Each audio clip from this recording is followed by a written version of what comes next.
All right, so here we are. We're taking a look at the classics of the day, and we're looking at number one. And we've just answered this question, so take some time out if you need to. But the answer for this is assessment of high-level risks. And the PMI say, if you plan to deliver a product and do not possess the skills required, this is a risk. So just taking a look, it says currently unavailable skills. On what should the project manager focus to initiate this project? So to initiate it, do an assessment of skills available, and then you know which skills you need to close the gaps. All right, let's go to number two. Without a project manager's knowledge, an unofficial communications platform on social media was established. I think we have done this in a different episode, but go ahead and choose an option. Let's see what you chose.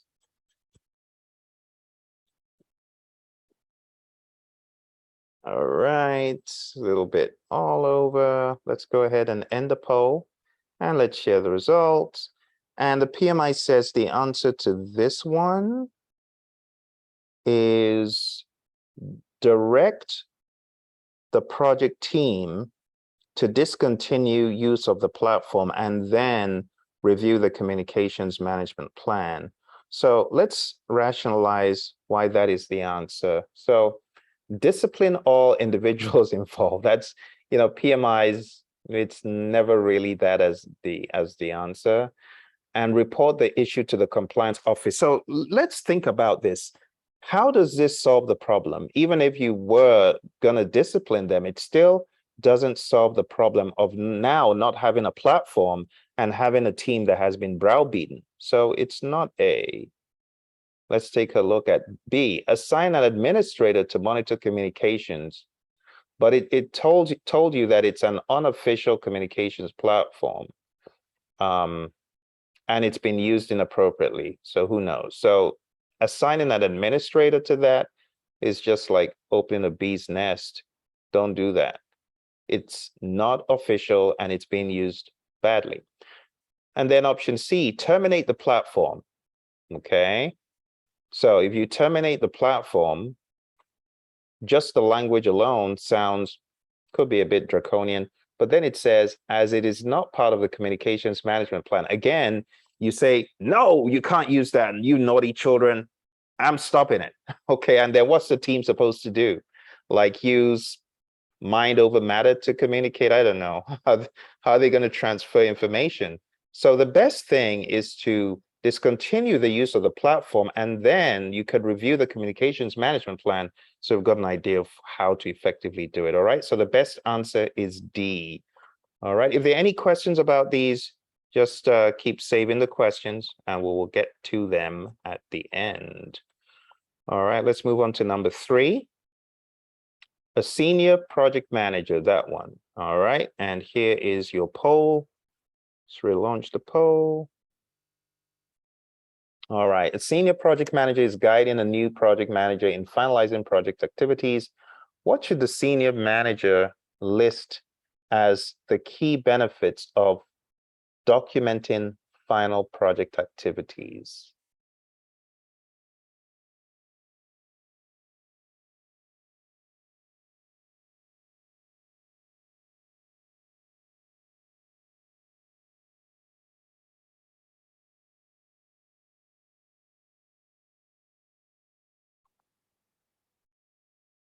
Okay, what did you choose? Let's go ahead and end the poll and share the results. Okay, so I'm going to put in the rationale for this one in the chat and the previous one that we just talked about. So that's the rationale for the previous one, and this is the rationale that they've given for this number 3, just so that you got PMI's logic and you can marinate. All right, so PMI say the answer to this one is A. All right, so the answer to this one is A. And the rationale right there, you can see, says, closing the project is a process of finalizing all activities for the project. The key benefits of this process are the project or phase closure information is archived, the planned work is completed, and organizational team resources are released to pursue new endeavors. So let's take a look one more time at number 3. So option D allows final product delivery and quality analysis. Well, let's be honest, quality analysis is done like earlier. It's not now you should be doing this, right? Because it says finalizing project activities. The whole thing about quality assurance, quality analysis has to have been done earlier. So it's not D. And then it's not B that says provide case studies and customer references. So a customer reference is like, well done, good job. I would recommend you. I don't know. That's just not it. And case studies? No, that may be a little bit premature for case studies. The project isn't even closed. Anything can happen. So that's a little bit premature for case studies. So I think PMI's choice of A is excusable. I wouldn't say it's a bad choice. All right, let's move on to the next one, number 4.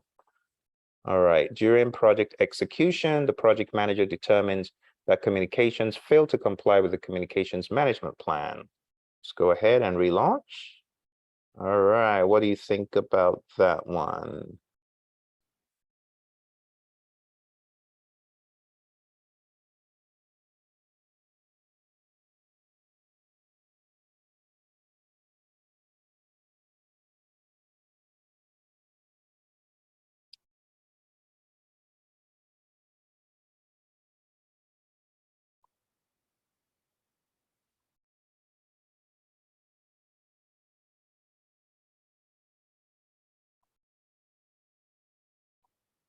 Okay.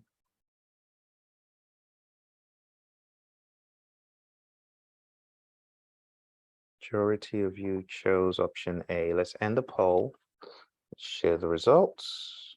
Okay, majority chose A.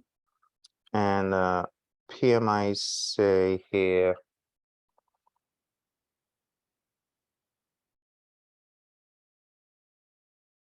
trying to make sure I'm not seeing double. Okay. Let me put it in the chat. It is the project manager's responsibility to ensure that the team is following the communications plan. So the answer they are given is A, refer team members to the communications management plan. So yeah, I mean, they're failing to comply with the plan, refer them to the plan. But why isn't it B? Let's look at B. Inform stakeholders that all information received is not part of the communications plan. This is a big aha moment. I know it seems very just basic, but the aha moment is this. On the PMP exam, the option that is best is the one that addresses the issue or moves things forward. If you look at the option, inform stakeholders that information received is not part of the communications management plan, how does that move things forward? It's like saying, it's just like making a statement that is informational but does nothing. See, so if something is not complying, right, the communications are not complying with the plan, people need to be aware of that. Telling people your communications is not part of the plan. Okay, so how do I know what to do? It's like it doesn't solve the problem. That's why it's not the best answer. PMI do this a lot. Another example would be, there's a problem on the project. What should you do? A, tell the stakeholders there's a problem. And it doesn't sound bad because in the real world, that's what happens a lot. But PMI's take is do an analysis of the problem and solve the problem. That would be the better thing to do. So I don't know if things like that appear on other PMI exams, but for PMP, it's classic. They're always trying to get you to solve the problem. All right, let's go to number 5. Number 5. An important product feature was not documented during project planning. The customer notices the error during the second deliverable review. What should the project manager do? Let's go ahead and relaunch the poll. Give you a little bit of time to think about it. Oh, you did think about it. Duh. Okay, let's go ahead and end the poll. I know you had some time for this one. All right, and share the results. Okay, so I'm going to put PMI's blurb here. And PMI's answer for that seems to be option B. Yeah, which majority of you chose. Well done. So it says an important feature was not documented, and the answer says investigate the impact of the missed feature and obtain change request approval from the change control board. Now let's look at C. Why isn't C plausible? C says perform a high-level analysis of the missed feature and ask for sponsor approval to execute. So this product feature was not documented. Because it was not documented, we cannot assume it's a change request because it's an error. So it's like the customer asked for something, but we didn't document it. See that? So that's how I'm reading it. An important product feature was not documented. That's the team's fault. Customer notices, that's why it's called an error during the second deliverable review. So the project manager needs to investigate the impact and obtain a change request. So this one, look, perform a high-level analysis. Why high level? High-level analysis may not even tell you the truth. If it had just said an analysis, okay, of the missed feature, but asking for approval when it is an error is, at this point, not really something that you need to do. You didn't document the feature. It's that simple. So you got to do it. This is not necessarily something that you can immediately say is the fault of the customer, right? You can't say it's the fault of the customer. So whatever you need to do, yeah, there could be a change that needs to happen, but at this point, it's not the customer's fault. You don't need sponsor approval to correct something that is clearly your wrongdoing. All right, let's move on.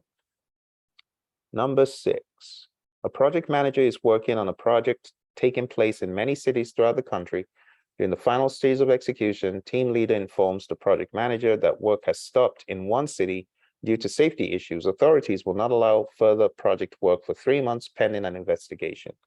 What should the project manager do? Let's see what you chose. Let's relaunch. And let me copy the verbiage, put it in the chat so you can see what PMI says. This one is always a contentious one, this question, because it has the R word. Risk. All right, let's go ahead and end the poll and share the results. So it's somewhat polarized, but the answer that PMI gives to it, PMI's answer to this is indeed,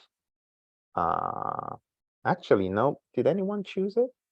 6.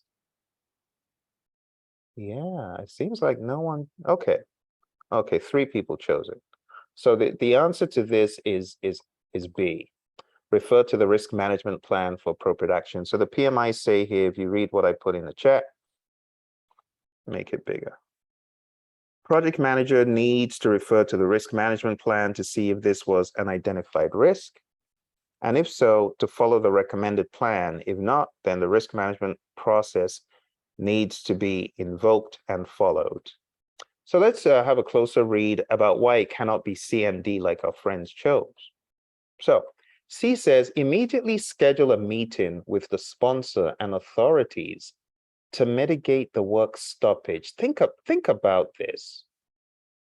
Authorities will not allow further project work for 3 months. How are you going to find your way around that? How are you going to talk your way around that? It's something that's happening. You cannot mitigate that. It is what it is, right? It says mitigate the work stoppage. No, I don't think so. So as far as you just taking action to do that. This is a more inclusive statement. Refer to the risk management plan for appropriate actions. See, let's read it again. During the final stage, the team member informs project manager work has stopped in one city due to safety issues. Authorities will not allow project work for 3 months pending an investigation. Yeah, so hopefully there is some sort of risk management plan that you can refer to. But this one that just talks about immediately scheduling a meeting without really understanding what you're up against, you know, like referring to see if there's a risk plan in place for that, or what the risk management plan says you should do in cases like that. Because this is not the risk response plan. Let's get that straight. This is a plan for managing risks. So if it is indeed a risk that has been identified previously, B might be better. D, include this information. No, this is not doing anything to move it forward. Like this, including it in a status report. And mitigation. Like as we're reading it, we're seeing different language. Work has stopped, so it's not a risk at this point in the discussion. And then it says issues, you know, and then it says authorities will not allow project work. So we can say that something has been realized. Maybe it was identified before. It's kind of trying to make you waffle between risk and issues, but almost everything here alludes to some sort of risk anyway. The word mitigate here, the word mitigation here. A is totally out of the question, so you're left with B. No, it seems a little bit harsh, but maybe if I knew why you chose C and D, we can actually demystify any doubt. So let's talk about it at the end. Just hold that in your back pocket. I'm sure you got questions and I might be able to clear those up for you. All right, so let's move on to number 7. During acceptance testing of a deliverable, senior stakeholder complains that a functionality essential to their department was not addressed. What should the project manager do to avoid this in the future? Let's go ahead and relaunch. And I will put in what PMI's logic is for you. PMI's logic. And here we go. Put this in the chat. All right. And let's end the poll. It's polarized. And PMI give the answer to this one as A. No. sorry about that. Not A. Am I seeing double? No, I'm not. I don't think anyone chose the right answer. Yeah, no one chose the right answer. Yeah, that's it. So the answer to this is not C or D or B, it's A. Now, let's think about this again. During acceptance testing, so you're in acceptance testing, and someone comes and says, a functionality that is essential to my department has not been addressed. Same. So what should the PM do? If the PM had done D, would that have stemmed the problem as early as possible? It could have stemmed the problem a bit, but not as early as possible. So it wouldn't be D. Manage stakeholder expectations. Again, it's not as specific. See?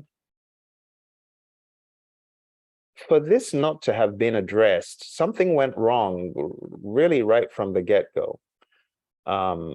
So managing stakeholder expectations, even though you can argue and you can say, well, this would have helped, it's not the best option. Change management plan doesn't do anything here. So it really is between A and C. If you don't have a scope management plan and you're managing stakeholder expectations, you're not going to succeed. If you do have a scope management plan and you are managing stakeholder expectations, you're more likely to succeed, not the other way around. So PMI's logic, you see it, a scope management plan documents how the project and product scope will be defined, validated, and controlled. So that question always gets people divided up on that A versus C. But it you know, product demo, yeah, but you want to catch that before you get to the demo. That's the idea. Before you get to doing a demo, if you had a scope management plan, you would have a solid plan in place, as PMI is saying, for identifying the scope. All right, but let's talk about that a little bit more. I'm sure you're going to have questions on that. Let's go to number 8. And I will copy PMI's verbiage. Let's go ahead and relaunch. I'll read it. Project needs resource support from a supplier because several team members have been transferred to another project. Concerns arise about the cost risk of using a supplier at this stage of the project. The project manager is working with the procurement team to establish specifications and the type of contract that should be used. What type of contract should the project manager recommend? So again, we've got a bit of a divided house. Get your votes in.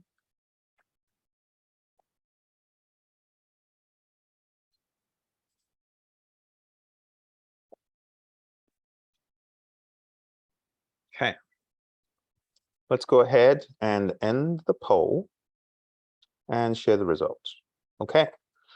Again, PMI's choice does not completely line up with ours.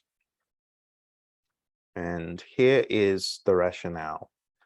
So PMI say a fixed price incentive fee contract is a type of contract where the buyer pays the seller a set amount as defined by the contract, and the seller can earn an additional amount if the seller meets defined performance criteria. So how can you incentivize and motivate the seller, propel them, right? You can propel them by putting an incentive fee. But why wouldn't you do a cost plus incentive fee? Because that is riskier. Is there a need to do that? The question doesn't tell us. So it says needs resource support. That's really what it is. Now, I know when it said resource support, you immediately would jump out at C. So I can understand why majority of you chose C. But it says several team members have been transferred to another project. Concerns arise about the cost risk of using a supplier at this stage of the project. So if there's a concern about that, I know you might have thought T&M with NTE, but it says a project manager working with procurement team to establish specifications and type of contract that should be used. I guess you could argue that T&M would be more, T&M would be good, but because it has mentioned that cost concern, if it had said time and material with an NTE, you could have said, well, time and material is good and it has an NTE, but there's no not to exceed on option C. So it's not really as proactive in terms of dealing with a cost risk. If you have a cost risk, your best bet is fixed price. Just know that if it says cost is a risk, you as the buyer, you want to do a fixed price. And then because the cost risk is a concern, you want to further incentivize them to keep it low. So fixed price incentive fee is what PMI has given here. That's how the PMI rolls. I know it's a bit of a sketchy one. That one I will agree it is a bit sketchy, but if you think about it, a time and material without a not to exceed value, it's not the best way of dealing with a risk of cost. All right, let's move on to number 9. During a project's initiating phase, the project manager reviews the lessons learned repository. The project manager learns that a previous project failed due to constant scope creep. This project cannot afford additional time or budget. What should the project manager do to avoid project failure? Let's relaunch. And let me share with you PMI's musings on this one. Number 9. Number 9.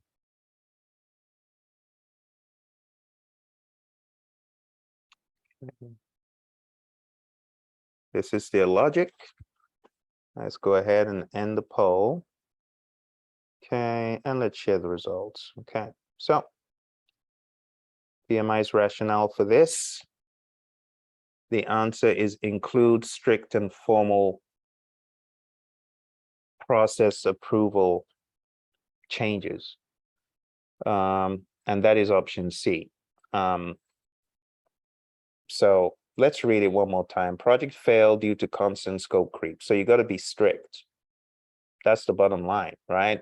Cannot afford additional time or budget, so you got to be strict. Managing stakeholder expectations is not as clear cut. You could be doing that and you could still have a lot of overages. There's so many projects where you're doing a great job of managing stakeholder expectations, but you're spending too much time doing that or too much money doing that, or you're spending too much money on stuff that you shouldn't. That's just the best answer, right? We can talk about that later, but the best answer is C, include strict and formal process approval changes. Many things here point as to why this can be, the project cannot afford additional time or budget, right? So you got to be strict with the money, and that needs to be your focus. All right, here's the final one, number 10. Here we go. Let's relaunch. And let me put in PMI's verbiage so that you can read their musings.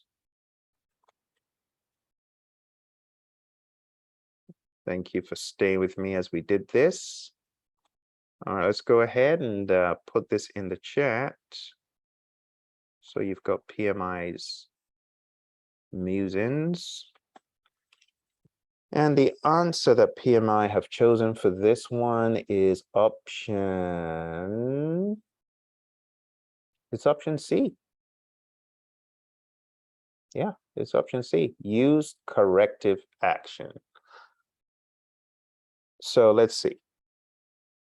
Let's read it again, see if we can make sense. While reviewing the quality of deliverables with a team, project manager determines several quality issues could have been avoided by using a simple checklist. See?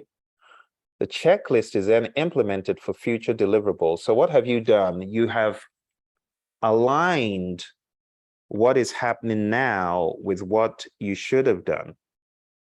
That cannot be described as preventive action because you've already gone off course.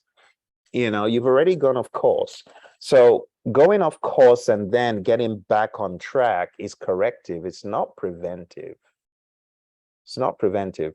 The checklist is then implemented for future deliverables. It doesn't sound like we're saying this is a different project. This is the project manager on this project. We already made some blunders, right? We went off course. Now we're correcting course. We're correcting it, corrective action. So let's read PMI's blurb again. Corrective action is an intentional activity that realigns the performance of the project work with the project management plan. It's not a retrospective. There's nothing here that alludes to the fact that the team had, and this, I didn't genetically rearrange this. This is PMI's question. This is not me genetically arranging anything this time. So you got to be aware of things like that. Nothing here suggests that it is a retrospective. The best answer is just corrective action. All right, my friends. Well, I'm glad we found some gaps. Let's go ahead and let's stop the recording and let's talk about any questions.